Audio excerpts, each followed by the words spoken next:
नमस्कार स्टूडेंट्स। आज हम पढ़ाते हैं आपको चैप्टर 3 के अगले का पार्ट स्प्रिंग।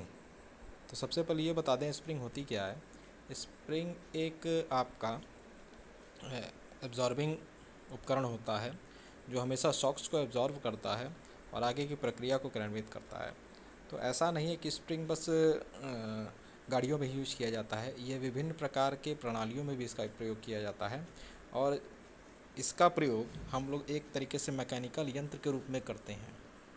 तो स्प्रिंग का भी एक महत्वपूर्ण योगदान है और ये शेप में हेलिकल के रूप में पाई जाती है और इसका ऑटोमोबाइल के पार्ट्स में भी, आपके इंडस्ट्रीज़ में भी, हर जगह पर जहाँ पर मशीनों का प्रयोग किया जाता है उनमें इनका उपयोग किया जाता है।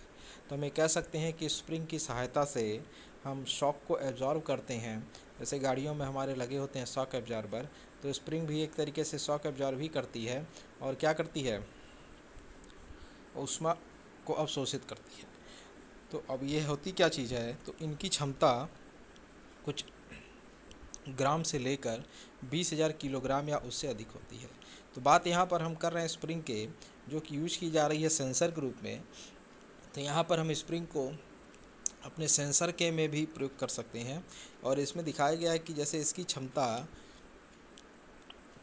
ग्राम से, मतलब कि मिनिमम के ग्राम से भी लेकर 20,000 से अधिक या उससे भी हो सकती है।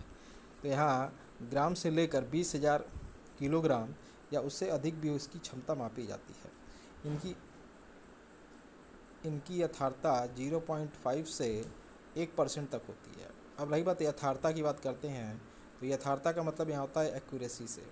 तो एक्यूरेसी का मतलब इनकी जो एक्यूरेसी होगी वो 0.5% से आपकी 1% तक होती है। तो यथार्थता का मतलब यही हुआ कि एक्यूरेसी डिफाइंड है ये, ठीक। तो इनकी यथार्थता 0.5 से 1% तक मापी जाती है। तो से एग्ज़ाम में पूछा भी जाता है कि स्प्रिंग किसे कहते हैं, तो आप सीधे तौर पर लिख देंगे कि ये ऊष्मा को अवशोषित करती है और फिर ये शॉक्स को एब्जॉर्ब करती है और इसकी जो क्षमता होती है ये कुछ ग्राम से 20,000 किलोग्राम या उससे अधिक तक मापी जाती है और इसकी यथार्थता 0.5 से 1% तक होती है। अब आते हैं प्रूवन रिंग। यह भी सामान्यतः एक स्टील रिंग के तरह ही होती है जिनकी सहायता से बल का मापन किया जाता है। अब देखिए, बल के मापन के लिए हम एक यहाँ पर रिंग का प्रयोग कर रहे हैं जिसे कहते हैं प्रूवन रिंग। इसमें एलवीडीटी की सहायता से, अब एलवीडीटी जो कि पिछले चैप्टर में हम आपको बता भी चुके हैं, linear variable differential transducer, linear variable differential transducer. तो एलवीडीटी की सहायता से मापन किया जाता है। 2 किलो न्यूटन से 2 मेगा न्यूटन तक बल मापा जा सकता है। अब देखिए, यहाँ पर जो बल मापने की क्रिया है वो 2 किलो न्यूटन से 2 मेगा न्यूटन तक हम माप सकते हैं, जिसकी यथार्थता ±0.1% तक होती है। अब देखिए, ये भी एक उपकरण है जिसकी सहायता से मापन किया जाता है। और किसका मापन? बल का मापन किया जा सकता है 2 किलो न्यूटन से 2 मेगा न्यूटन। जिस प्रकार हम स्प्रिंग का प्रयोग कर रहे थे और स्प्रिंग का भार हम ले रहे थे कुछ ग्राम से 20,000 किलोग्राम या उससे अधिक, उसी प्रकार हम यहाँ प्रूवन रिंग का प्रयोग भी बल की मात्रा को मापने के लिए करते हैं। और यहाँ पर जो क्षमता दिखाई जा रही है वो 2 किलो न्यूटन से 2 मेगा न्यूटन तक दिखाई जा रही है। 2 किलो न्यूटन से 2 मेगा न्यूटन तक मापी जा रही है और इसमें जो मापन की क्रिया होगी वो एलवीडीटी की सहायता से ही होगी, लीनियर वेरिएबल डिफरेंशियल ट्रांसड्यूसर।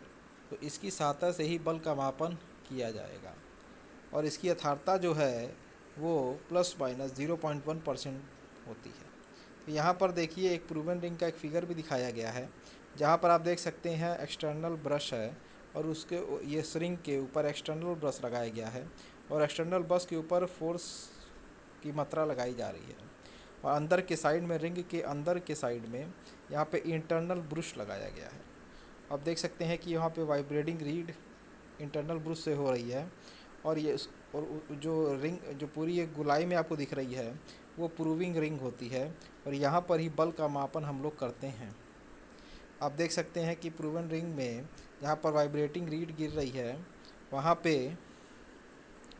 उस पॉइंट पर एक माइक्रोमीटर का भी प्रयोग किया जा रहा है, माइक्रोमीटर, ठीक। और आप देख सकेंगे उसके प्रूवन रिंग के नीचे की साइड में भी बल का मान F दिखाया जा रहा है। तो यहाँ पर हम बल का मापन कर सकते हैं किसके द्वारा? प्रूवन रिंग के द्वारा, ठीक। तो प्रूवन रिंग भी एक बल मापक उपकरण है। इसमें एलवीडीटी का प्रयोग करके हम बल का मापन करते हैं।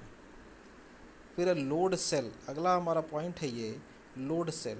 तो लोड सेल जो होते हैं ये आपके इलास्टिक डिवाइस होते हैं, इलास्टिक उपकरण होते हैं जिनका प्रयोग हम सेकेंडरी ट्रांसड्यूसर में करते हैं।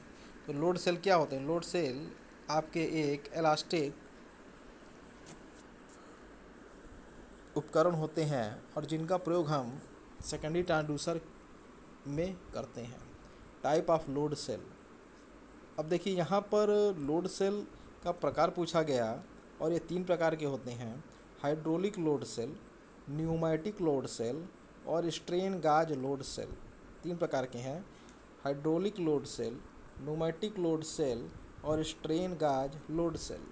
तो लोड सेल अगर एग्जाम में आएगा तब कैसे लिखेंगे कि load cells are elastic devices which can be used for measurement of secondary transducer, जिनका प्रयोग हम द्वितीयक ट्रांसड्यूसर के मापन में करते हैं। तब आप ये जानें कि द्वितीयक ट्रांसड्यूसर क्या होता है। तो द्वितीयक ट्रांसड्यूसर, सबसे पहले तो ये जानें कि ट्रांसड्यूसर क्या होता है।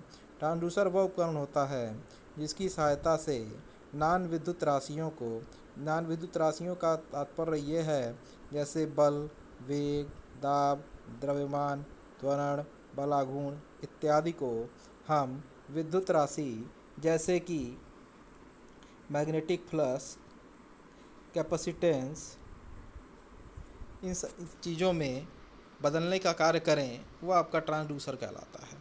अब ट्रांसड्यूसर का भी वर्गीकरण उनके कार्य के आधार पर 2 भागों में विभाजित किया गया है। तो सबसे पहला ट्रांसड्यूसर आपका होता है प्राथमिक ट्रांसड्यूसर और होता है द्वितीयक ट्रांसड्यूसर। तो प्राथमिक ट्रांसड्यूसर वह ट्रांसड्यूसर होते हैं जो भौतिक मात्रकों का प्रयोग करके मापन की क्रिया करते हैं। अब आप ये पूछेंगे भौतिक मात्रक क्या होते हैं? तो भौतिक मात्रक वह मात्रक होते हैं जैसे कि आपके रंग, कलर, साइज, द्रव्यमान, आकार, वेग, त्वरण, ये सारे आपके भौतिक चीज़ों के अंतर्गत आएंगे और इनका प्रयोग हम लोग प्राथमिक ट्रांसड्यूसर के रूप में करेंगे, ठीक। इनसे हमको आउटपुट की भी प्राप्ति होगी। अब आते हैं द्वितीयक ट्रांसड्यूसर पे। तो द्वितीयक ट्रांसड्यूसर वह ट्रांसड्यूसर होते हैं जो प्राथमिक ट्रांसड्यूसर से प्राप्त आउटपुट को दूसरे आउटपुट में परिवर्तित करने की क्षमता रखते हैं। तो द्वितीयक ट्रांसड्यूसर वह ट्रांसड्यूसर होते हैं जो प्राथमिक ट्रांसड्यूसर से प्राप्त आउटपुट को, निर्गत को दूसरे आउटपुट या निर्गत में परिवर्तित करने की क्षमता रखते हैं। उदाहरण के रूप में हम लोग मान सकते हैं बॉर्डन प्रेशर गाज और इसका प्रयोग हम लोग अपने हाइड्रोलिक्स के या द्रव के मापन में करते हैं। अब आते हैं कि सेकेंडरी ट्रांसड्यूसर के बाद लोड सेल कितने प्रकार का होता है। तो टाइप हाइड्रोलिक, ये 3 प्रकार के होते हैं, hydraulic load cell, pneumatic load cell, strain gauge load cell. तो अब आते हैं इस फिगर पे, हम देख सकते हैं कि हाइड्रोलिक लोड सेल का फिगर बनाया गया। तो हाइड्रोलिक का प्रयोगी का मतलब होता है कि वहाँ पे द्रव का ही प्रवाह किया जाएगा। तो आप देख सकते हैं कि ऊपर एक प्रेशर गाज लगाया गया, ठीक।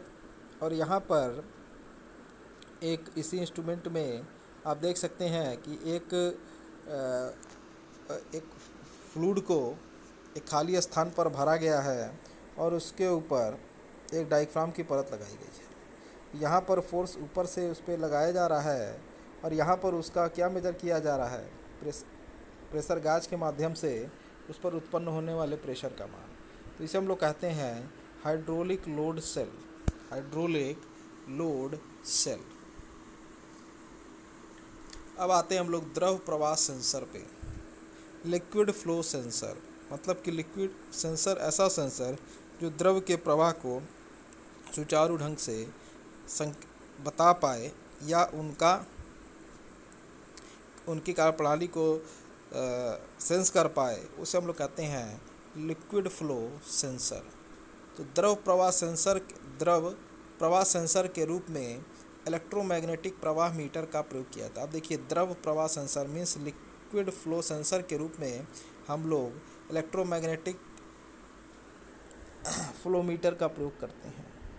तो एग्जाम में अगर कभी पूछता है कि द्रव प्रवाह सेंसर किसे कहते हैं, तो आप सीधे लिखेंगे द्रव प्रवाह सेंसर के रूप में हम लोग इलेक्ट्रोमैग्नेटिक प्रवाह मीटर या फ्लो मीटर का प्रयोग करते हैं। इलेक्ट्रोमैग्नेटिक फ्लो मीटर का व्यवस्थित आरेख निम्न है, जो कि इस नीचे फिगर में दिखाया गया है। देखिए, यहाँ पर एक इलेक्ट्रॉनिक फ्लो मीटर का आरेख दिखाया गया, जहाँ पर आप देख सकते हैं कि सबसे पहले तो यहाँ पर एक नॉर्थ और साउथ के बीच में एक इलेक्ट्रोड को स्थापित किया गया है और उसमें एक इंसुलेटिंग कंडक्टर का प्रयोग किया जा रहा है। और यहाँ पर इलेक्ट्रोड, इंसुलेटिंग कंडक्ट, और यहाँ पे एक है फ्लूइड का फ्लो एक इंसुलेटिंग कंडक्ट के थ्रू हो रहा है और जिसमें एक इलेक्ट्रोड भी अटैच किया गया है। तो आप देख सकते हैं यहाँ पर फ्लूइड का जो फ्लो होगा वो इंसुलेटिंग कंडक्ट के थ्रू ही होगा और बीच में एक इलेक्ट्रोड भी उसमें अटैच रखा गया है। तो यहाँ पर नॉर्थ और साउथ दो प्रकार के पोल्स के बीच में एक इंसुलेटिंग कंडक्ट को रखा गया और उससे जो हमको प्राप्त हो रहा है उसको हम लोग मिलीमीटर और पोटेंशियोमीटर के द्वारा उसको क्या कर रहे हैं, उसको प्रवाहित करा रहे हैं, इससे कि वो कार्य कर रहा है। तो इसे हम लोग कहते हैं इलेक्ट्रोमैग्नेटिक मीन्स इलेक्ट्रॉनिक्स और मैग्नेटिक, इन दोनों चीज़ों का प्रयोग करके हम लोग इलेक्ट्रोमैग्नेटिक फ्लो मीटर में द्रव प्रवाह सेंसर का प्रयोग करते हैं। तो द्रव प्रवाह सेंसर के रूप में हम लोग इलेक्ट्रोमैग्नेटिक फ्लो मीटर का प्रयोग करके इसको संचालित करते हैं। ठीक, अब इसमें है लिक्विड लेवल सेंसर। तो द्रव तल से तात्पर्य द्रव की स्थिति ऊंचाई से है। तो हम लोग यहाँ पे जो है लिक्विड लेवल सेंसर का प्रयोग, मतलब कि द्रव तल के तात्पर्य यह है कि द्रव की स्थिति ऊंचाई से है।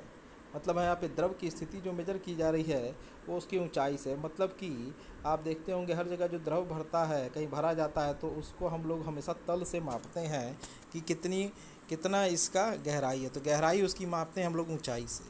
तो उसके तल से लेके जितनी ऊंचाई तक है वो उसकी गहराई कहलाती है। तो इसका मतलब यही हुआ कि लिक्विड लेवल सेंसर में हम लोग जो द्रव तल से तात्पर्य है कि द्रव की स्थिति ऊंचाई से है। हम डेटम लाइन से मापते हैं, द्रव तल को मापा जाता है, मतलब उसके बेस लाइन से और उसके ऊंचाई तक के भाग को हम लोग मापते हैं, उसकी ऊंचाई तक। तो इसी तरह हम लोग मापते हैं द्रव तल की ऊंचाई। ठीक, तो द्रव तल से तात्पर्य यह है कि द्रव की स्थिति ऊंचाई के रूप में हम लोग डेटम लाइन से ही उसको मापने का कार्य करते हैं। और इनको दो विधियों के द्वारा मापा जाता है, एक होती है प्रत्यक्ष विधि और दूसरी होती है आपकी अप्रत्यक्ष विधि। एक होती है प्रत्यक्ष विधि और दूसरी अप्रत्यक्ष विधि। प्रत्यक्ष विधि वह विधि होती है जिसे आप सीधे तौर पर नियंत्रित कर सकते हैं, वह विधि होती है जिसे आप सीधे तौर पर नियंत्रित कर सकते हैं, और अप्रत्यक्ष विधि वह होती है जिसे आप सीधे तौर पर नियंत्रित नहीं कर पाते हैं।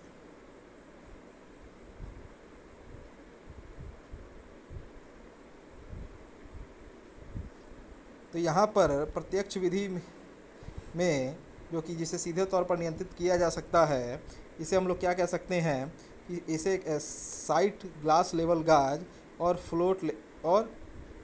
इसे भी दो भागों में बांटा गया है, साइट ग्लास लेवल गाज और फ्लोट गाज लेवल गाज। और फ्लोट गाज को भी हम लोग दो भागों में बांटे हैं, float in tape liquid level गाज और फ्लोट एंड सॉफ्ट लेवल गाज। ठीक, तो लिक्विड लेवल सेंसर में बता दें कि द्रव तल से सामर्थ्य वो से है कि जहाँ पे द्रव की स्थिति ऊंचाई से मापी जाए और उसके आधार तल से उसको मापा जाए। और इसे दो विधियों द्वारा हम लोग निकाल सकते हैं, एक होती है प्रत्यक्ष विधि और एक होती है अप्रत्यक्ष विधि। ठीक। और प्रत्यक्ष विधि भी आपकी जो होती है 2 भागों में बटी होती है, साइड ग्लास लेवल गाज और फ्लोट गाज लेवल गाज।